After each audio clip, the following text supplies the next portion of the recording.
PSA Reloaded, man. It's your boy 3-Letter, man. Subscribe to the channel. Follow me on Twitter, Instagram. You know what to follow your boy at already, man. Hit the like button and all that. If you want to leave a donation, you can at $PSA Hip Hop on Cash App. Y'all see the title of this particular blog, man. Let's talk about it, man.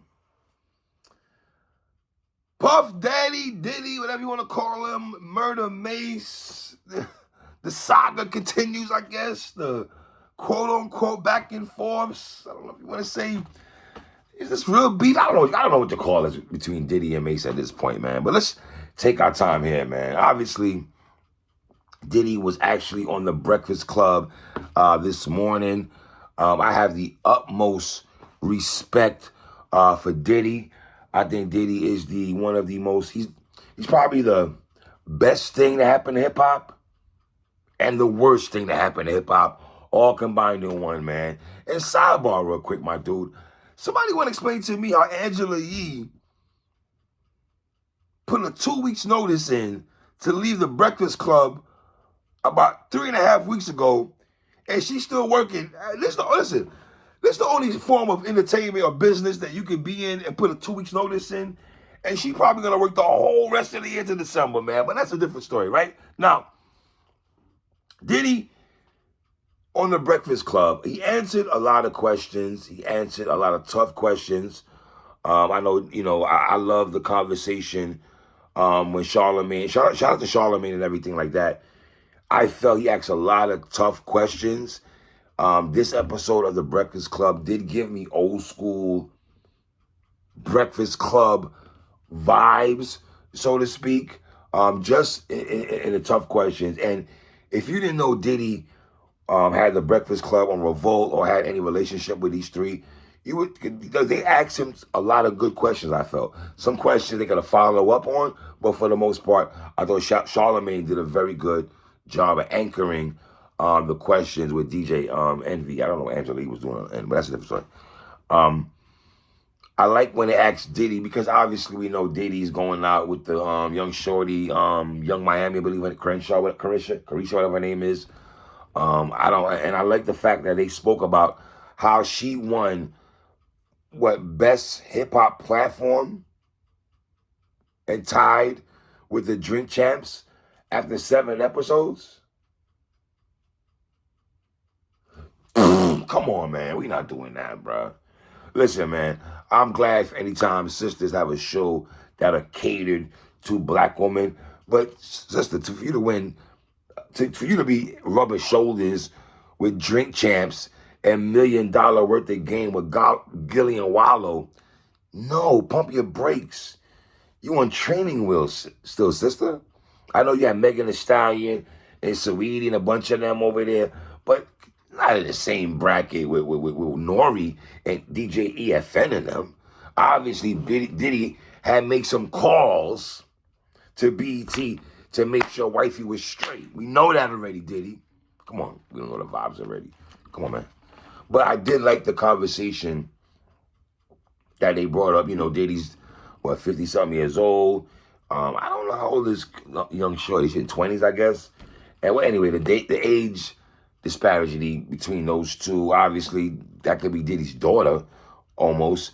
And I love the fact how they asked Diddy, how would you feel if your daughter took the same footsteps that you might have taken, in the sense, I'm going to date an older gentleman, so to respectfully.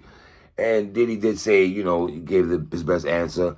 I guess he'd understand, and that's the only answer he can give. But deep down in his heart, he don't really want his daughters doing that, for real. He wouldn't want if his daughter was their age, dating an old dude like him. No father wants that. Nas gave us the song Daughters for a reason, all right? So we're not going to do that, Diddy. Come on.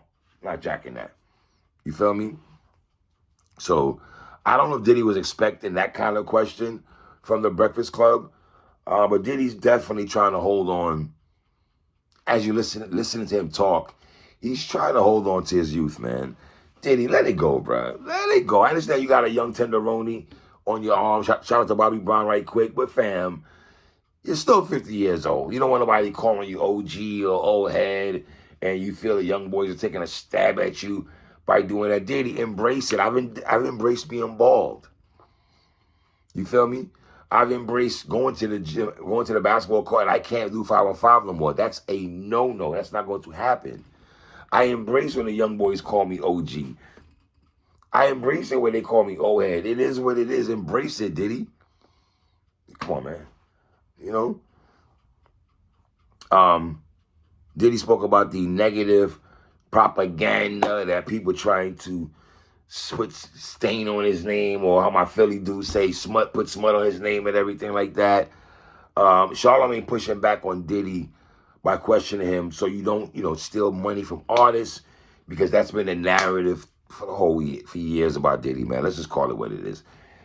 I go back to the locks and Diddy arguing on Hot 97 and Jada talking about throwing a refrigerator down on Diddy, whatever. We all go back to those conversations, man. Let's call it what it is, and we know what it is. Now, Diddy spoke about receipts.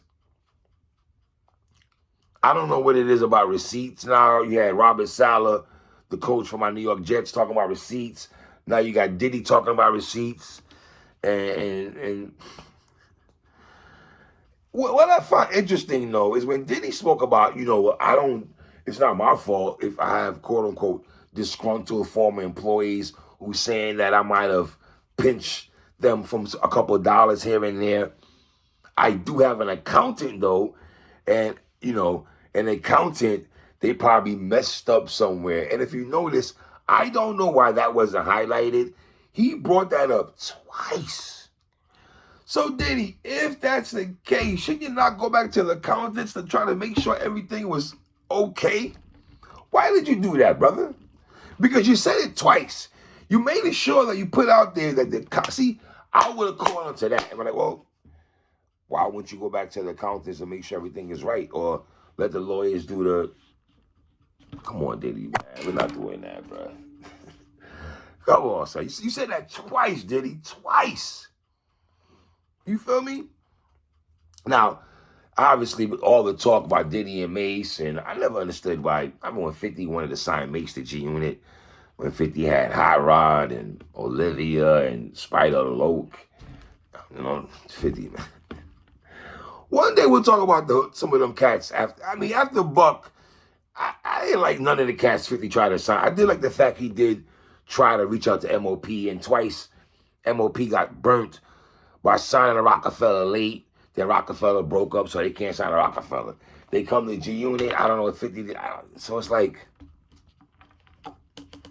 50 did more for Mobb Deep than he did for MOP over there, but we'll stay focused on that, Now, Diddy says, I did one album with Mase, which is Harlem World, which all of y'all people love. Y'all call that a classic. I don't. Okay, fine. So how much money can I owe this individual? And I'm quoting Diddy when he said to the Breakfast Club, how much money can I owe Mase after just doing one album with Mase? Diddy said that Mase owes him $3 million. $3 million. I guess that's what the budget for the second. I don't know. I wish they'd have got a more depth conversation about the $3 million that Mase owes Diddy. I wish that conversation would have been spoken about more. Now, Mase right now, he didn't waste any time responding back to Diddy. He spoke about the receipts line that Diddy said that Diddy moms has all the receipts. Everything is in her name. That was very interesting and telling. He said Big can't give you receipts. He's dead. Craig Mack can't give you receipts. He's dead. Black Rob can't give you receipts. He's dead. But if you know your hip hop history, you can say that there's not been one bad boy artist who's been successful longevity-wise, who's had a big success, who's had longevity under Diddy. Not Carl Thomas, not Loon, not G-Dep, not Mark Curry. It's Mark Curry. What's the other white dude that Diddy tried to sign? Even though I like G-Dep, I rock with G-Dep first album. I like G-Dep first album more than Mase Harlem World. I'm gonna keep it real with y'all. And Black Rob's first album, Life Story, more than Mase first album, Harlem World. But whatever. But Mase responds back. I don't know if he went back to Murder Mase. He went from Murder Mase to Shiny Suit Mase to Pastor Mase to now Gangster Mase. I hope Mase does not do a diss track getting that deed. I don't hit no more diss tracks, Mase. Yeah, you got that Cam and you win that battle. I don't know, you're hanging around Jadakiss and Killer Cam now. I don't know if you're feeling yourself. I don't know, Mase. But Mase did respond back to Diddy, man. This is hilarious, man. You know what I mean? So leave comments at the bottom and tell me what y'all think, man. It's your boy 3, man.